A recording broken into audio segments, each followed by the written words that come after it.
Child care centers all over Chesapeake targeted by crooks this week. Someone broke into 6 parked cars. So far, police have yet to make an arrest, but there's surveillance video of the thieves in action.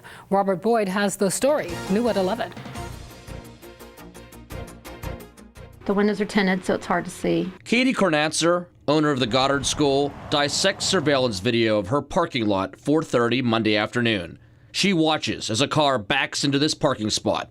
The passenger gets out and checks the window of the car next to him, then smashes it, leaving with a purse. You have hardworking parents who work all day long. They come home, come here, want to pick up their child, come in really quickly, run out, and then their purse is gone in a matter of minutes. Katie says the suspects were preying on parents from across the street, waiting for them to go inside to pick up their kids, then swooping in.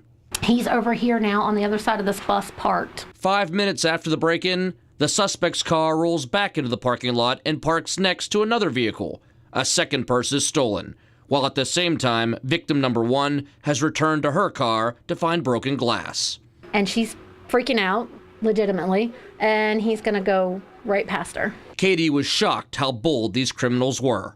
Middle of the day, people coming in and out of the school, children coming in and out of the parking lot. So that to me scares me the most. And the Goddard School is not alone. Between December 7th and 11th, 6 child care centers in Chesapeake have had cars broken into in their parking lot. Parents worry, who will be next? I can't believe that it actually happens now. Like, people just are that brazen, come up and just do that. In the middle of the day? In the middle of the day, broad daylight, just no care, just bang, bang, bang, take it, go, gone. If anyone has information on this case, you're urged to call police.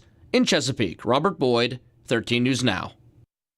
Sexual harassment allegations tonight against Congressman Bobby Scott. Lawyer and former legislative aide M. Reese Everson says in 2013, Scott touched her leg and body without permission and then offered to advance her career if she'd, quote, allow him to have his way.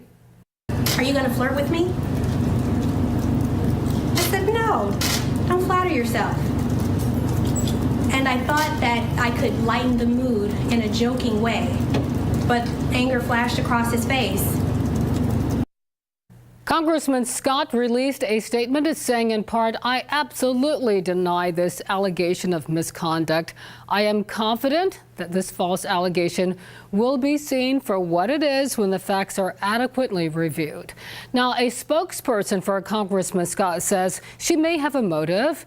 He says Everson just self-published a book on sexual harassment and is looking to take advantage of the current national climate to sell copies.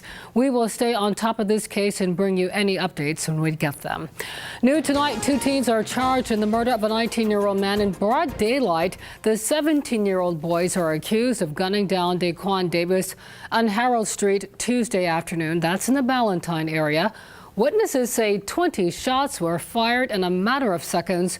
Both teens face second-degree and gun charges. A disturbing story out of Virginia Beach. 48-year-old Aubrey Barber Jr. is facing serious charges after court documents say he was seen on video having sex with a child. If convicted, Barber faces up to 25 years behind bars. Right now, he is free on bond. A disturbing story out of Goochland County tonight. Authorities are planning to euthanize 2 large pit bulls who mauled their owner to death in the woods. 22-year-old Bethany Stevens was taking the dogs on a walk when the dogs reportedly turned on her. Stevens was found with wounds to the face and throat. The female had suffered severe trauma and was being, for lack of a better term, guarded by 2 very large, brindle-colored pit bull dogs who were very reluctant to be caught. It took authorities an hour to get the dogs into custody. New tonight, it's a little-known secret insurers don't want you to know about. Sometimes your prescriptions may be cheaper without your insurance. Carrie O'Brien from our ABC affiliate in Richmond has the story. A woman uses her insurance to buy the drug Sprintec. Her copay? $50. But if she didn't use her insurance and paid cash, it would only have cost her $11.65. A difference of $38.35. It's called a copay clawback, explains Douglas Hoy, the CEO of the National Community of Pharmacists Association, spoke to us over Skype. The insurance company tells the pharmacy what to charge. The insurance company overcharges the consumer, and then the insurance company takes the extra money back away from the pharmacy that the pharmacy was forced to collect. It's carried out through a middleman, known as a pharmacy benefit manager, or PBM. PBMs negotiate drug prices with drug companies on behalf of your insurer. Some PBMs then charge a copay that exceeds the cash price. Your pharmacist is expected to charge whatever price insurers set, and that middleman, he pockets or claws back the profit. Insurance company sends a message right back that says, this is how much to charge the consumer. That's the first time the pharmacy knows how much the patient is going to pay. And many pharmacists can't tell you if you just paid cash for it, it would be cheaper.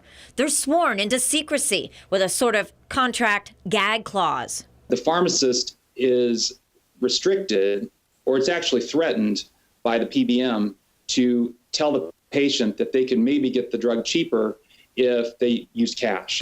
There is language in the contract that implies that if the pharmacist shares information with the consumer, certain information with the consumer, the insurance plan can terminate the pharmacist's contract. Federal lawsuits filed against United Healthcare, Optimum RX, and CVS Health allege these clawbacks impact a wide range of drugs, and mostly those on high-deductible health plans. In this suit, the plaintiff, Megan Schultz, alleges she got ripped off, saying she paid $165.68 for a generic drug with her insurance. But if she had paid cash, it would have only cost $92. We definitely do not want to be in that position of being the bad guy. Our goal is to get the safest medicine, the best medicine for the patient at the lowest cost. Carrie O'Brien reporting. So what can you do? Medliminal, a medical billing advocacy group, says just ask what's cheaper, paying with my insurance or cash, then the pharmacist can tell you. The group also recommended this website, goodrx.com. It lets you type in your zip code to find the lowest price near you, and then you'll know what you should be paying for that prescription before you go to the pharmacy. Excellent story there. Well, a messy situation in Norfolk tonight. 8 different water mains break throughout the city. You can see all the locations affected by the red dots on the map at your right. Harry Kenyon with the city's Department of Utilities said the pipes are made of cast iron that contracts and expands with the temperatures. He says crews will work through the weekend on the remaining repairs.